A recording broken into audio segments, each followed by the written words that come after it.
Hi, my name is Tom Collins. I'm the Executive Director of the Arizona Citizens Clean Elections Commission. Welcome to tonight's Legislative District 2 candidate Q&A. I wanted to, before we get started, just say a few words about what we're doing here this evening, both for the folks here in the audience and for folks who may be watching this online.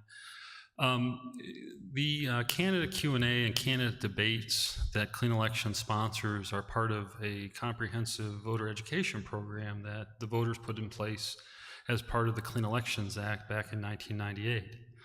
So tonight what you're going to see is a Q&A where our candidate Bobby Wilson, who's a participating candidate in Clean Elections, will be taking questions from the public, and that's something that he's obligated to do under the Clean Elections Act by participating. By participating in the Clean Elections funding program, which he has decided to forego PAC donations and only accept small donations from voters in his district, and then a small amount of seed money. Candidates who are traditional candidates who don't participate in the Clean Elections funding program can also participate in debates and Clean Elections Q&A sessions if they opt in. We are pleased to be able to bring this to you tonight here live at Sahuarita High School, and if you're viewing it online, thank you. We also have in the audience Commissioner Mark Kimball, who represents Pima County on the Citizens Clean Elections Commission, which is a 5-member board, bipartisan. It has 2 Republicans, 2 Democrats, 1 independent, 2 members from Pima County, 2 members from Maricopa County, and 1 member from Apache County currently. So without further ado, I will turn you over to our moderator, Natalie Salier, and you can view all our debates of all our candidates at azcleanelections.gov. Thank you, Tom. Good evening, and thank you for attending. As Tom said, my name is Natalie Sayre, and I'll be the moderator for this evening's event. Before we begin, though, please silence all your phones and electronic devices, because we are recording this for on-demand viewing and post-captioning services. As Tom alluded to, the Citizens Clean Elections Commission is the sponsor for this evening's event. The Clean Elections Act is a campaign finance reform and public education measure initiated by Arizona citizens and passed by voters in 1998. The system provides clean funding for qualified participating candidates who agree to abide by the Clean Elections Act and rules, including contribution and spending limits, foregoing special interest money, and participating in commission debates. We encourage audience questions, so please utilize the note card given to you when you entered the room. If you have a question, please write it on the card and hold it up. Our volunteers will make sure it gets up here to me. If you need additional cards, just raise your hands. We do screen questions for clarity to eliminate duplications, speeches, or personal attacks on candidates. The debate is scheduled, or this forum is scheduled for 30 minutes, so we might not get up to all audience questions, but we will do our best. Tonight's forum includes 2 minutes opening statement, 2 minutes questions and answers, and 2 minutes for closing statements. We ask that you remain polite to the candidate and give him a fair and uninterrupted hearing, no matter how strongly you may agree or disagree with what's being said. So tonight's participant is Mr. Bobby Wilson, a Republican candidate for State Senate in District Number 2 and a Clean Elections participant. Mr. Wilson, would you start your opening remarks, please? Pardon? Would you start your opening remarks, please? What would you like the audience to know? Okay. Well, I'm Bobby Wilson, and I live here in Green Valley with my wife. We raised 3 daughters who have since graduated and moved on their own. They each have 1 son, so we got 3 grandsons. I'm a retired law professor by trade, and I currently still teach part-time. I teach a couple of paralegal courses for one of the colleges in Tempe, Arizona. And I'm running for the state senate in what's called Legislative District Number 2, which is South Tucson all the way to the Mexican border, includes all of Santa Cruz County. And we've never had a Republican senator from this district, and I intend to be the first. All right, thank you.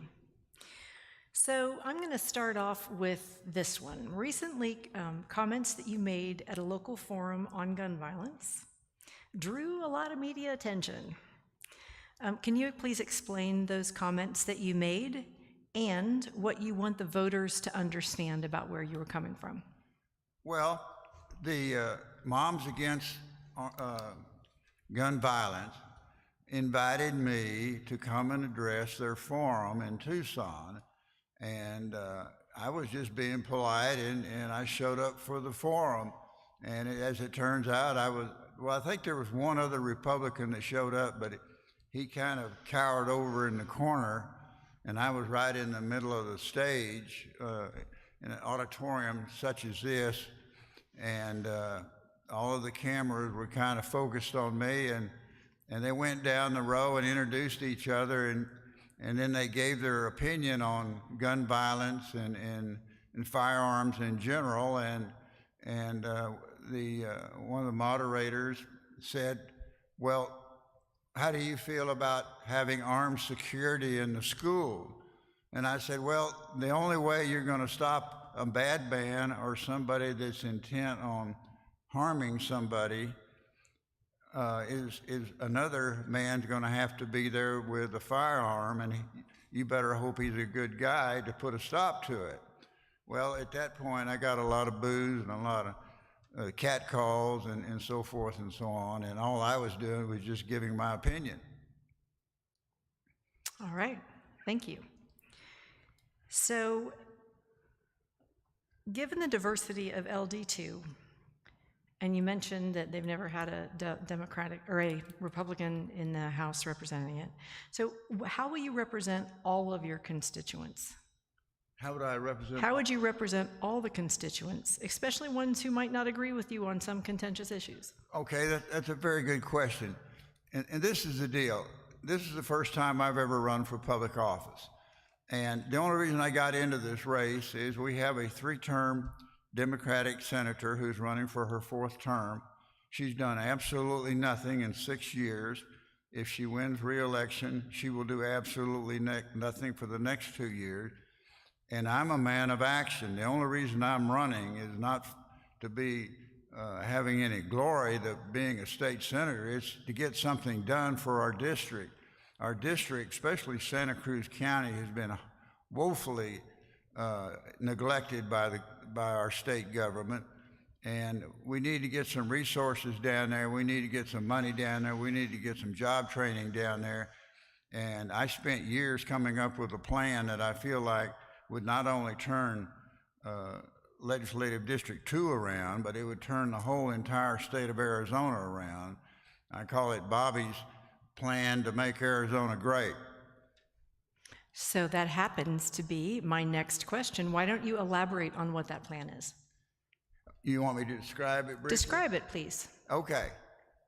I'm a college professor, and as a college professor, we have a weakness for research, and I've researched the laws and the history of Arizona back to its statehood, and focused on the educational aspect of it.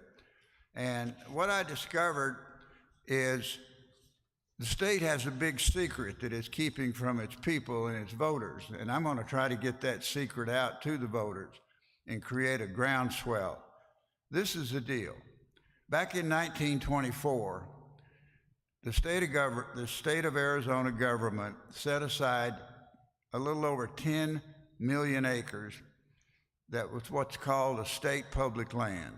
These lands are earmarked to be sold at a reasonable price over a reasonable length of time, no time limit, and all of the money, basically 90 to 95% of that money from the proceeds of this land, has to be turned into the Permanent School Trust Fund of Arizona.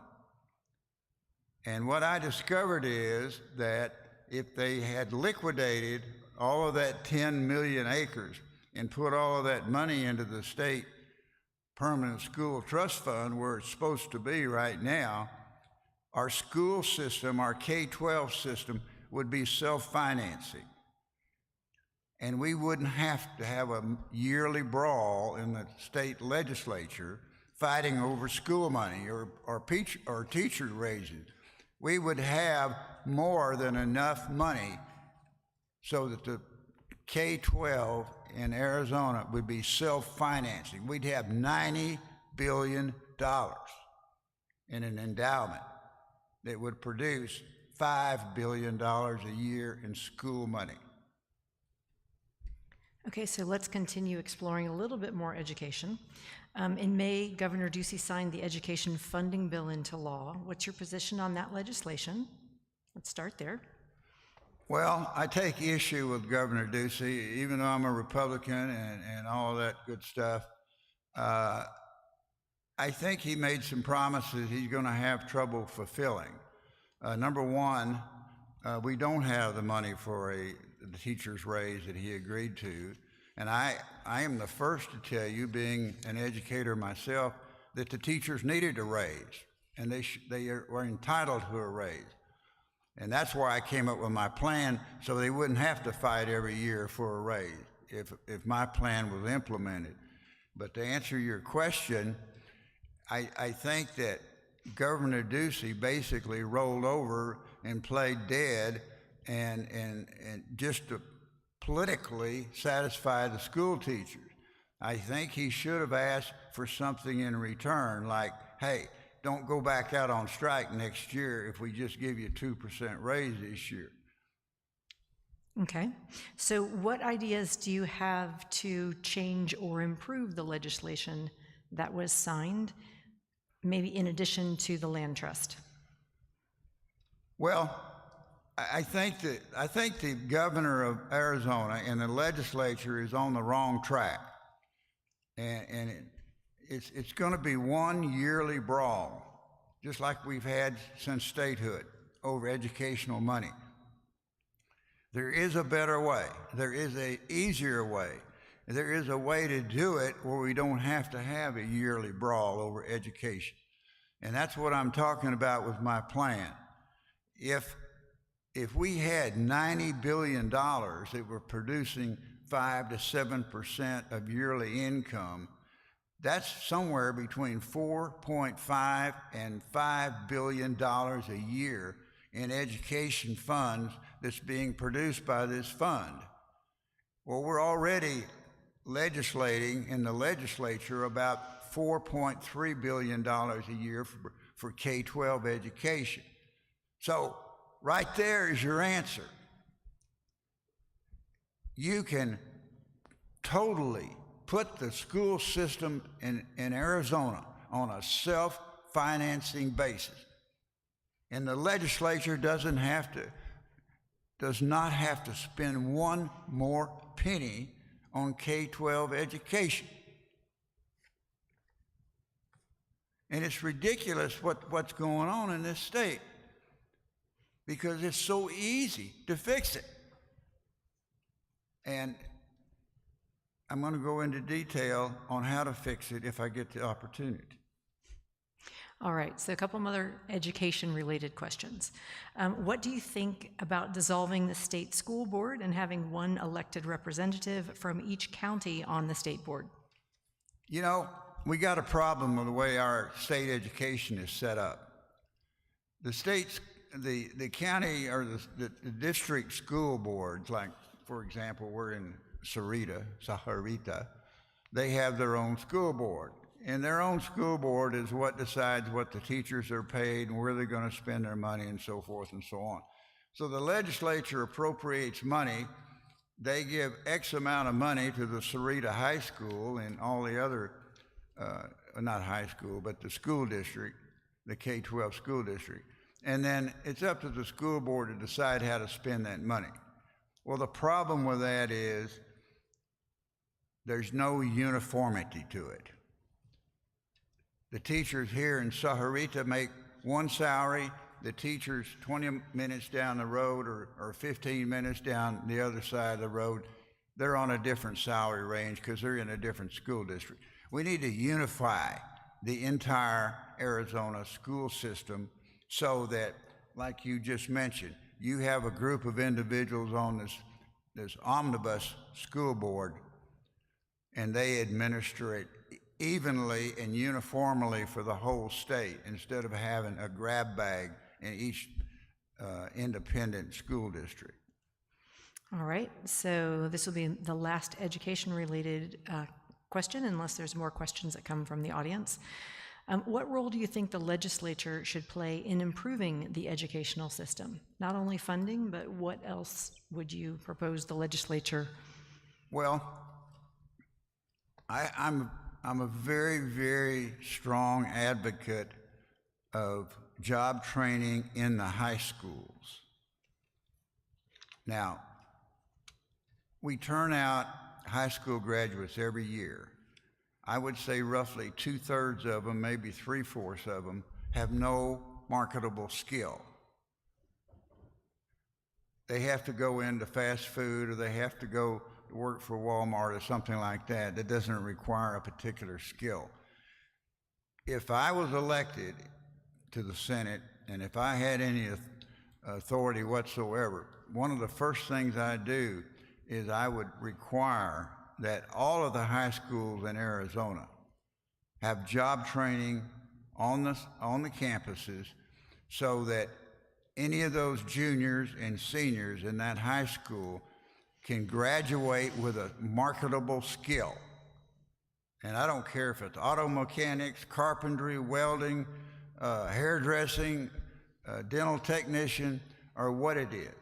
But when they walk out with that diploma in their hand, they can walk into a business and get a job and go to work. If they want to go to college, that's fine. They can work their way through college like I did, instead of borrowing $50,000, like a lot of students do. Yes, ma'am. All right. So let's go to prison population. What do you think the legislature can do to reduce recidivism in our prisons? And what is your position on increasing vocational training there? That's a good question. The problem with recidivism,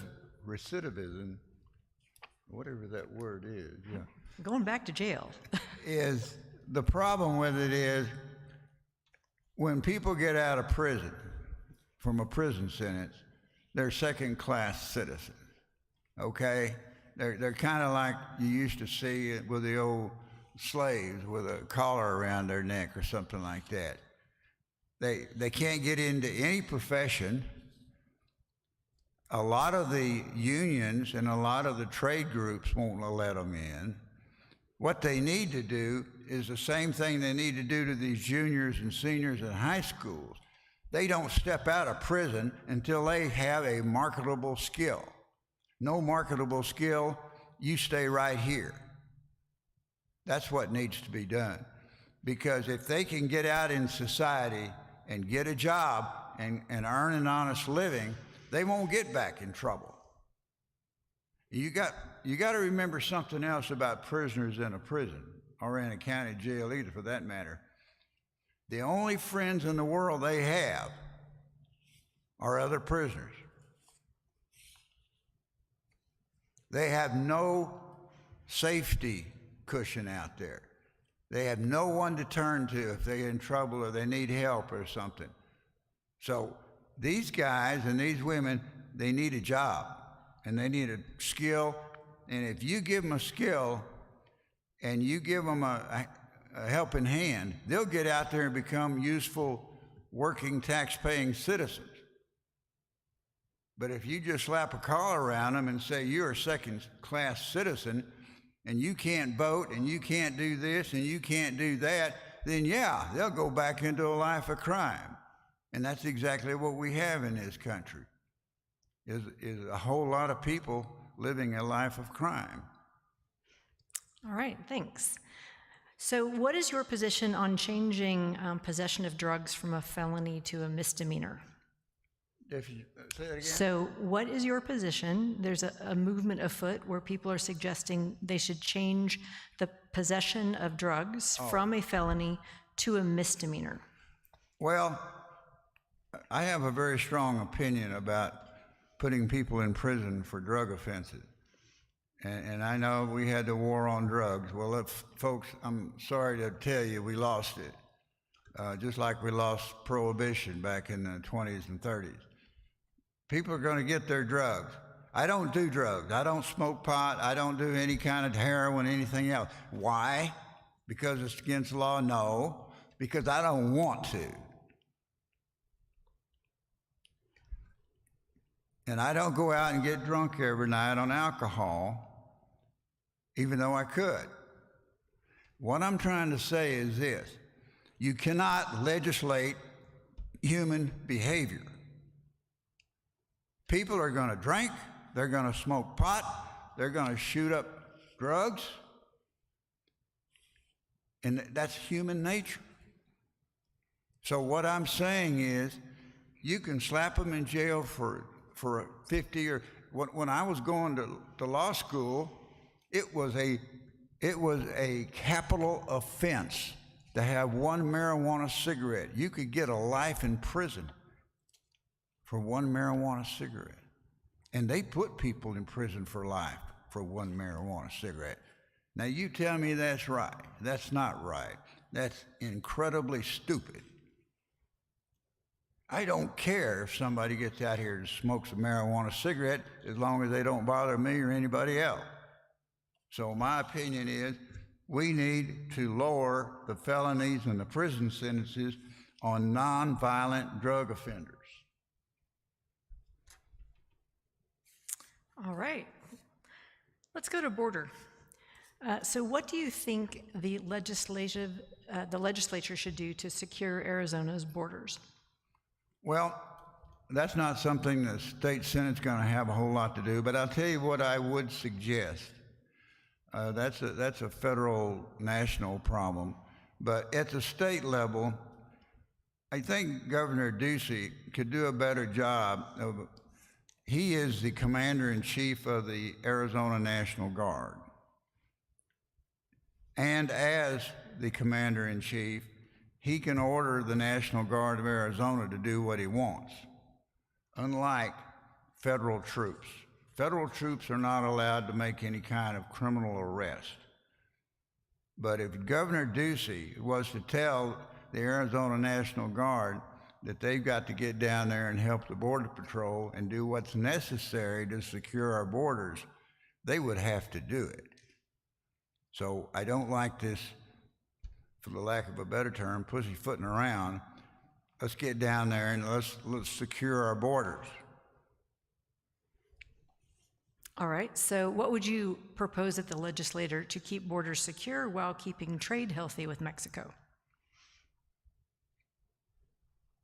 You're talking about trade with Mexico? Yeah, so if we tighten up the borders and secure the borders, what can we do at a legislature level to keep trade healthy at the same time? Well, again, this is not something really that I'm sure that the state legislature has a whole lot of control over. This is kind of, you get into interstate traffic, interstate commerce, and so forth and so on. I think the United States got taken advantage with the NAFTA treaty. Now, that's a federal statute, and the state's got nothing to do with it. But it's not a two-way street. I saw a lot of farmers go broke after NAFTA went into effect in the United, and they were farmers in the United States. And a lot of Mexican companies done very well. All your TV sets, a lot of those big Ford pickups, and a lot of your automobiles, your appliances, everything's coming over from Monterrey and Hermosillo, Mexico, because of the NAFTA treaty. And I don't think it's fair. I'm for fair trade, and we don't have fair trade right now. And I think we need to get serious about it. Yes, ma'am.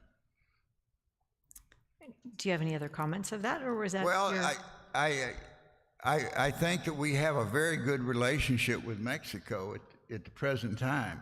And I think that the attitude of their new president is very encouraging. He seems like he's holding out his hand to President Trump and to try to create a mutual aid pact, so to speak. And that's great. I think I have property in Mexico, and I've worked and I've lived in Mexico. and I'm an expert on immigration law in Mexico, so I understand the situation, and I think we can live together as neighbors in harmony. I think there's a real problem with smuggling and drugs at the border that's got to be addressed. But outside of that, there's a lot of good people over there. All right, so let's talk about jobs in LD2 and in Arizona in general. What would you propose to bring more jobs into LD2 and Arizona, and what industries would you focus on? The problem we've got in Arizona, and especially in Santa Cruz County, and to a lesser extent in South Tucson, is we don't have any skilled people. We don't have any tradesmen out there that have skills. Just go ask some of these employers and these contractors around town, and they'll tell you they can't find any decent, skilled framers, roofers, welders, plumbers, electricians. They just aren't out there. So why would a company move here?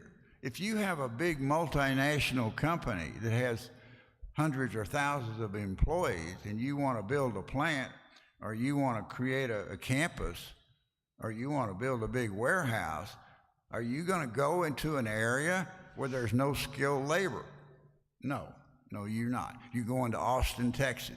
You're going to someplace else that has huge pools of highly trained, skilled workers. And I don't just mean computer programmers.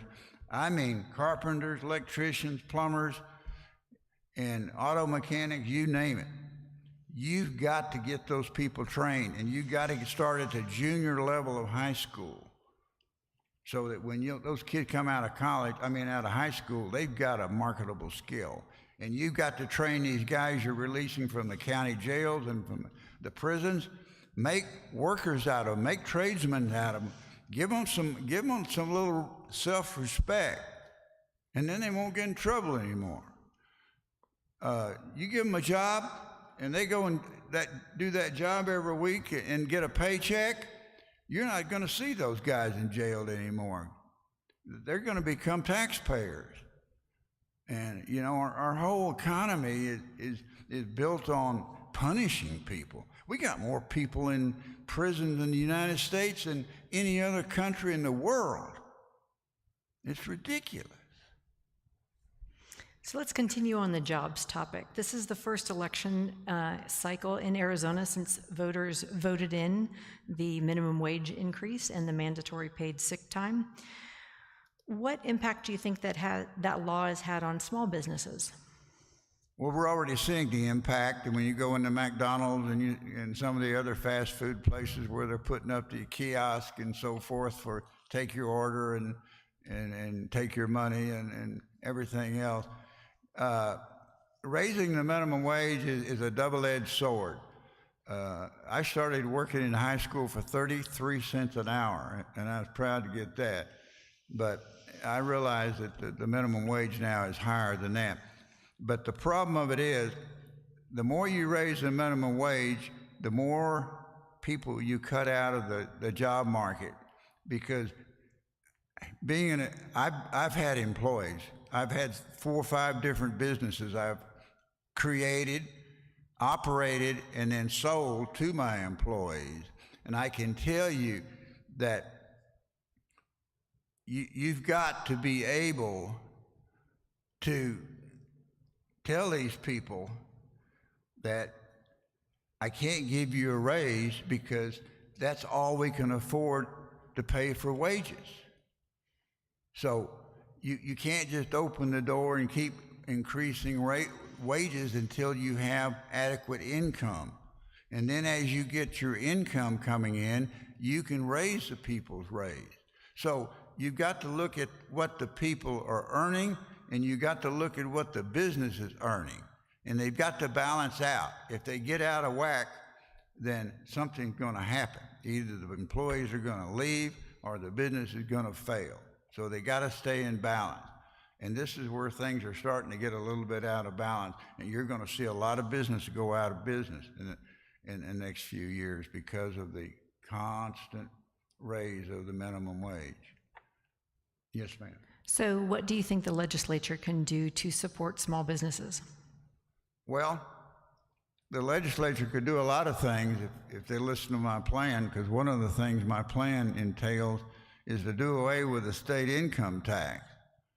And another thing is it lowers the property taxes on people's real estate. We have, of course, a state income tax, and it is a job killer. And just like Trump lowered the corporate taxes on all the businesses, and you can see how it's supercharging this whole national economy. It's like someone's put their foot on the accelerator, because the economy is just starting to really spin now, and it's that tax cut.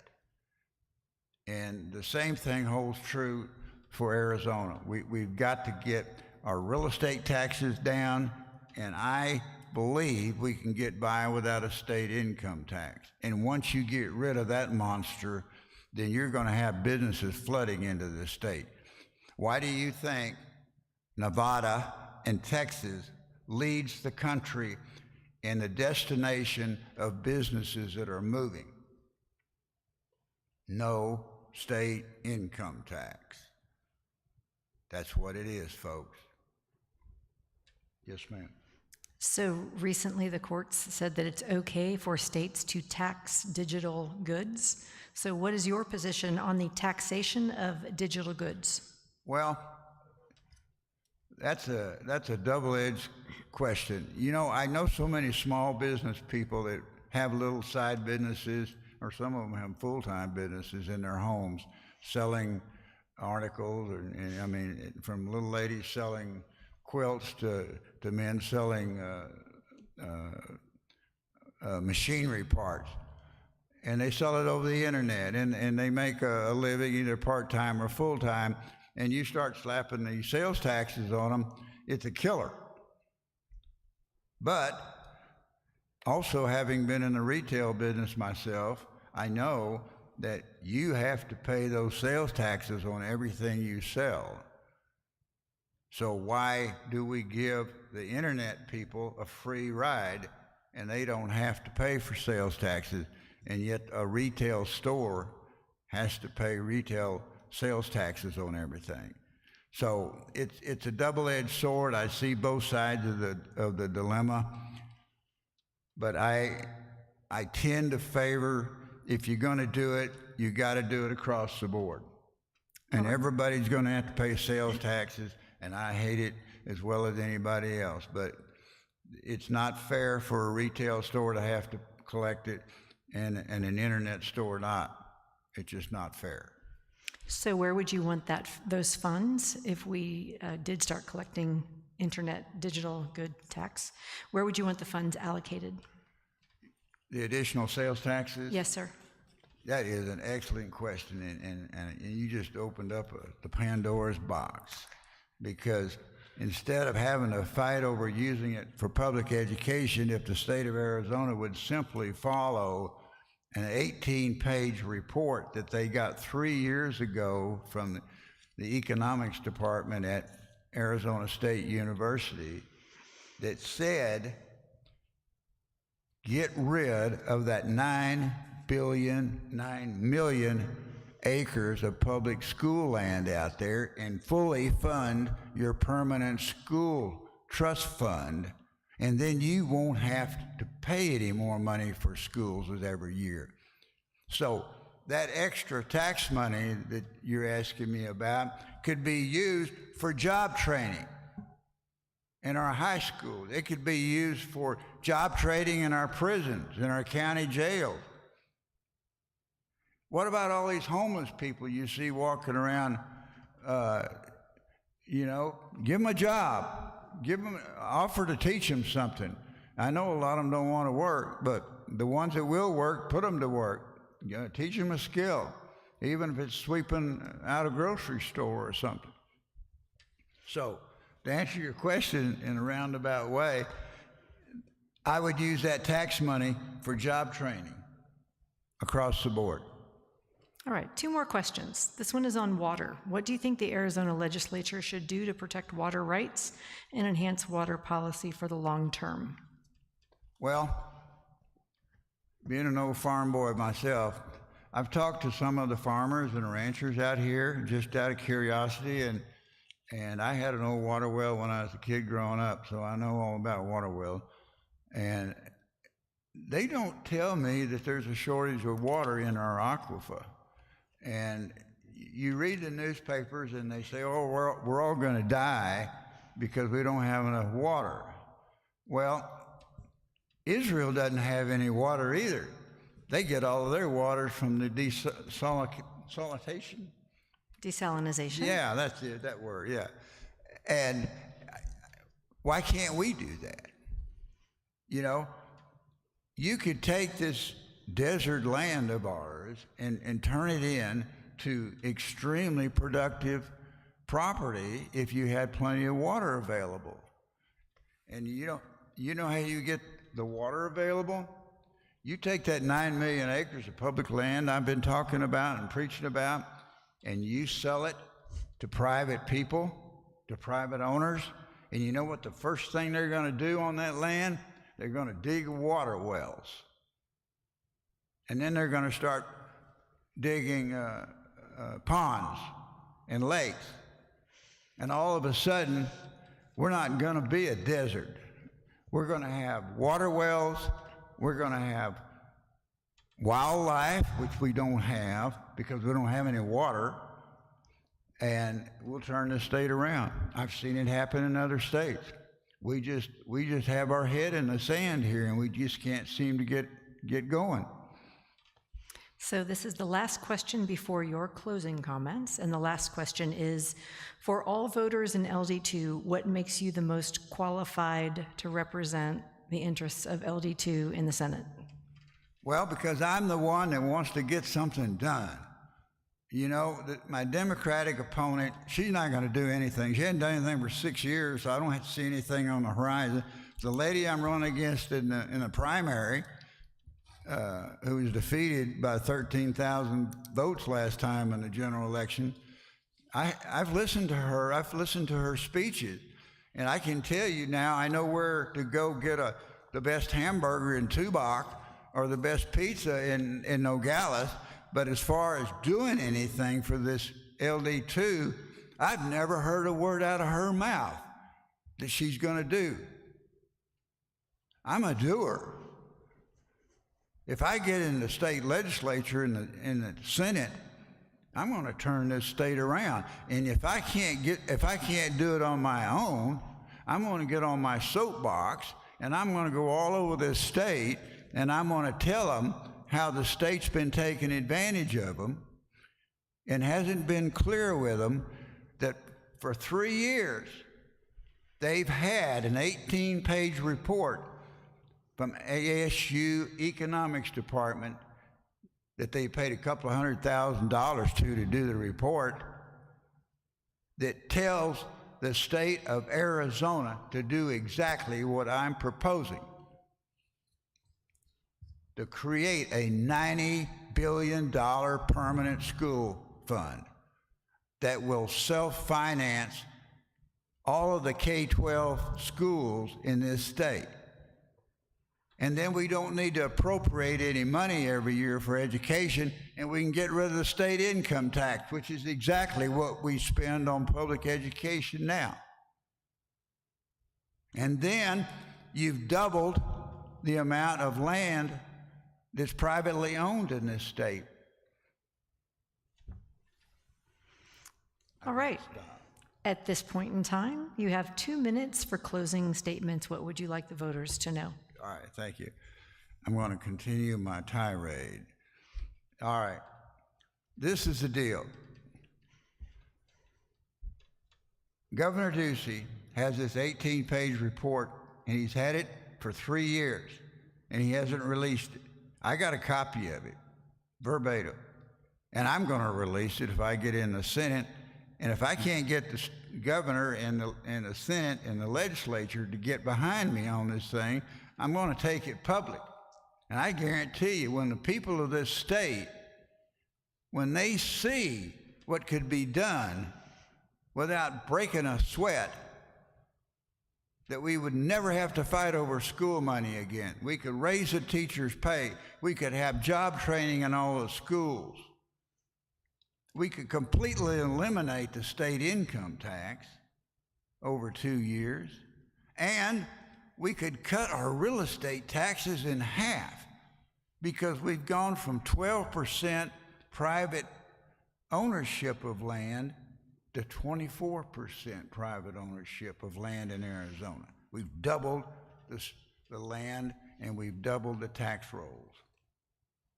So that's what I'm here to do if I get elected. Otherwise, nothing's going to happen in our district, I assure you. Thank you.